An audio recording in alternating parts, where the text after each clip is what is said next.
Hello everyone, today I am here with a new topic of physical geography, that is volcanic activity. Those who haven't seen my last videos on earthquake, you please go and see it, because today's class is having a relation with what? Earthquakes. Those who haven't seen, they will not understand volcanic activity clearly. Now let us move with today's class. I already did this in the last class, that this is a continental plate, this is what continental plate, this is oceanic plate, this is oceanic plate.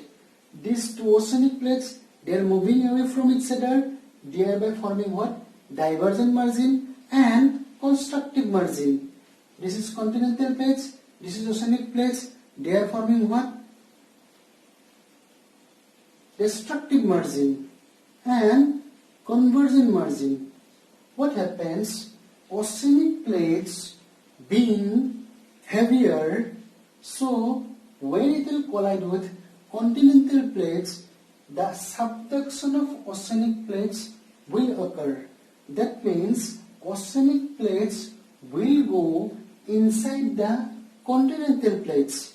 Now, when oceanic plates will go inside the continental plates, what happens? They will experience a tremendous amount of temperature. Why? Inside the earth crust, there is a process, and it is a chemical reaction. This reaction is what? Radioactive decay. This is what? Radioactive decay. Because of radioactive decay, tremendous amount of heat is generated. At the same time, there is a heat which is called residual heat. There is a heat which is called what? Residual heat. These heat are actually formed at the time of what? Formation of earth. That means what happened? When earth was formed, the center of the earth traps lots of heat energy with it. This heat energy are said to be what? Residual heat. Residual heat and heat generated because of radioactive decay. What happens? This oceanic crust which is entering inside the crust is experiencing what?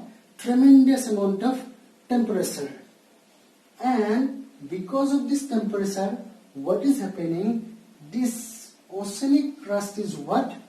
Melting. This oceanic crust is what? Melting. And when oceanic crust melts, that means what happened? It is forming what? A semi-fluid. It is forming what? Semi-fluid.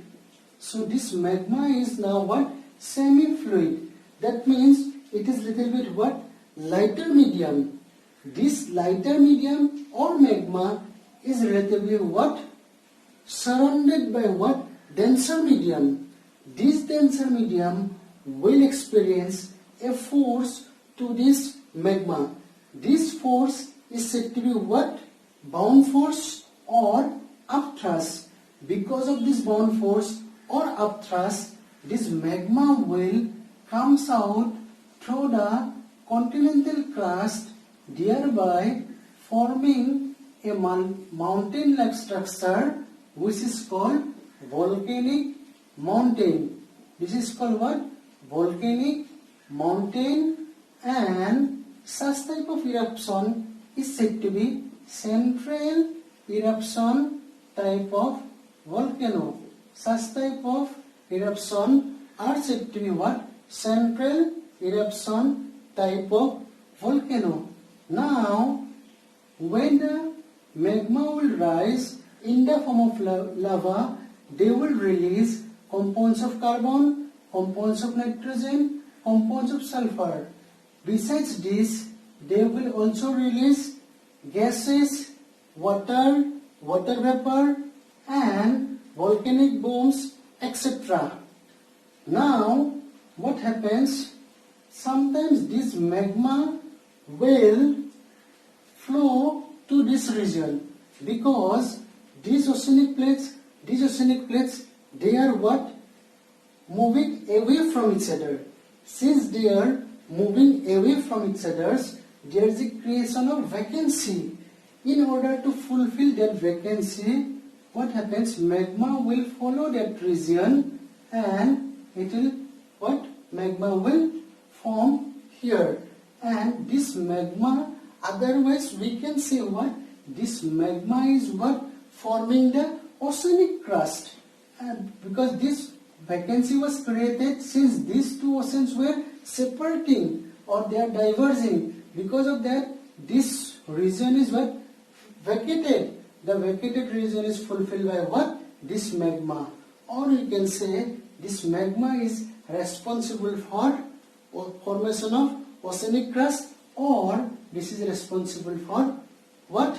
This is also responsible for spreading of oceanic floor. So it is doing two things or dual things. One is what? Formation of oceanic crust. At the same time, what happens? Oceanic floor is what? Spreading. The responsibility of oceanic floor spreading is because of what? Magma. Magma is taking also responsibility for spreading of oceanic floor.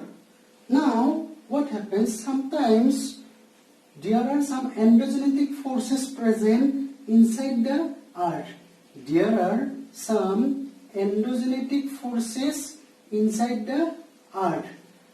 Now, what are called endogenetic force? Those forces which are available inside the earth are called endogenetic force. Because of those endogenetic force, a fissures is developed here, and through these fissures, magma rises up by breaking the continental crust, thereby forming a region which is called plateau. And one of the finest example of the plateau is what? Our Deccan Plateau. So, what happens? This endogenetic force, they are pulling the rocks away from each other. This is also said to be what? Tensile force. Now, what is tensile force? Suppose this is block A, they are pulling by like this.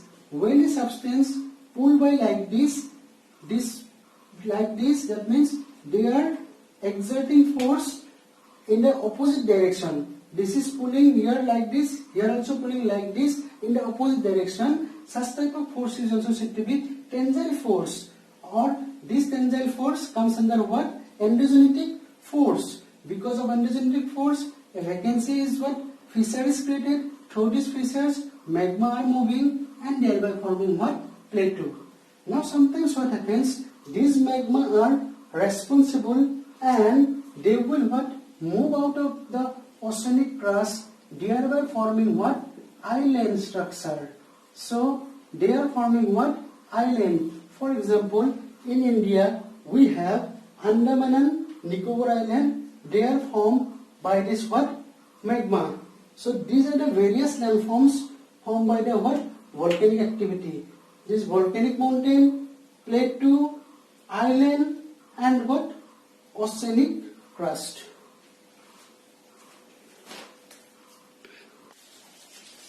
Now, what a volcano is?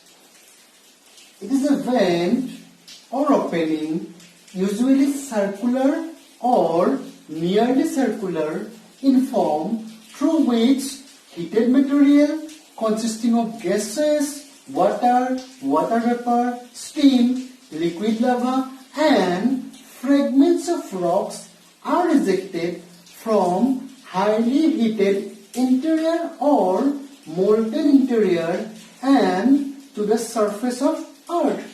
That means, in layman terms, it is a what? Vent. It is a vent which is found at the surface of the earth, through which the magma material in the form of water, water vapor, steam, liquid lava, gases, and also rocks are moved through this vent from what? Magma chamber. Inside what? Inside the earth crust we have magma chamber, and through this magma chambers what happens? These water vapor, steam, liquid lava, gases, fragments of rocks are ejected through this vent. This is what a volcano is. Now we are often confused with what is magma and what is lava. Lava are what? Nothing but magma. When this magma they reach what? Earth's surface, then this magma are said to be what? Lava. Now basically there are two types of lava. One is what? Andesitic or acidic or composite or stratovolcanic. These all are what? Same. Another type of lava is what? Basic, sealed or basaltic lava.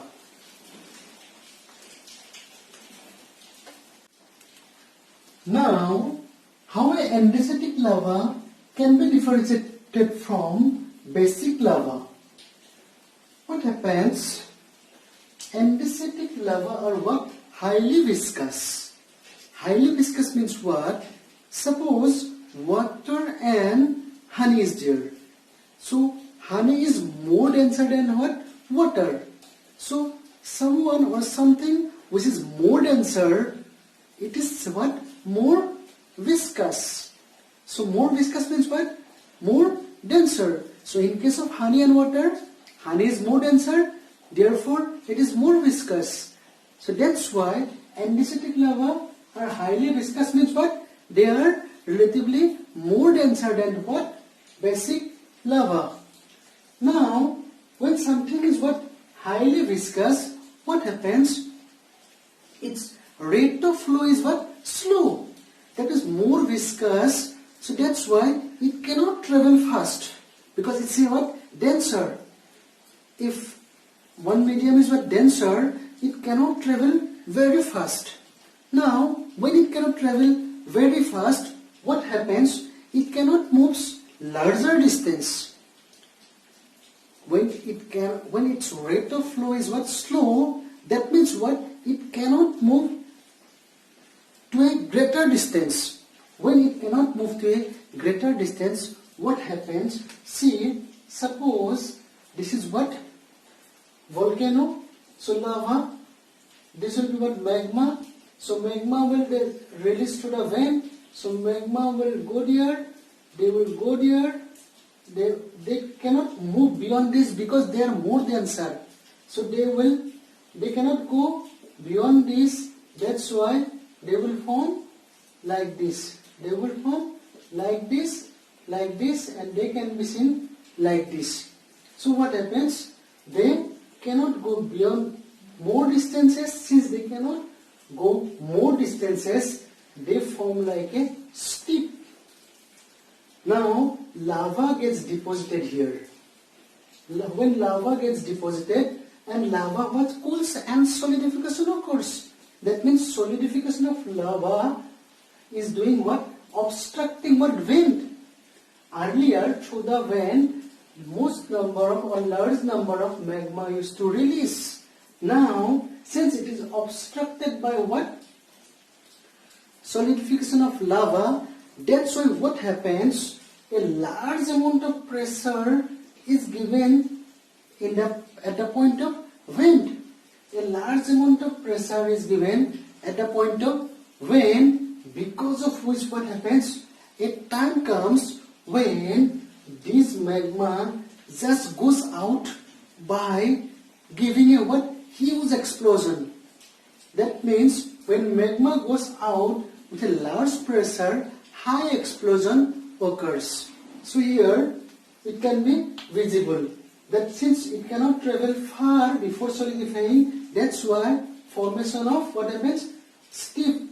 Formation of steep occurs. Since formation of steep occurs, it leads to what? Obstruction of vent. Since it leads to obstruction of vent, a high explosion occurs in order to release what? Magma. But if we study what basic lava, it is complete opposite of this. This is what? Low viscous. Low viscous means what?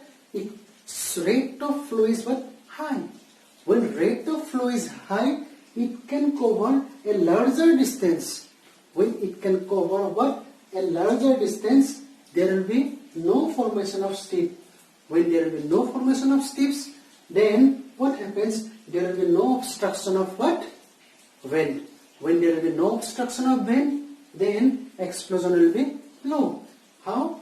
See, suppose this is what? Volcano, lava will flow. Since they are not viscous, that means their fluidity rate is high. That means their speed is fast. Since they move with very high speed, they can travel a larger distance. Since they can travel larger distance, therefore there is no obstruction at the vent because there is no formation of steep. That's why we cannot find what? Explosion. We can find explosion, but it's what? Low explosion.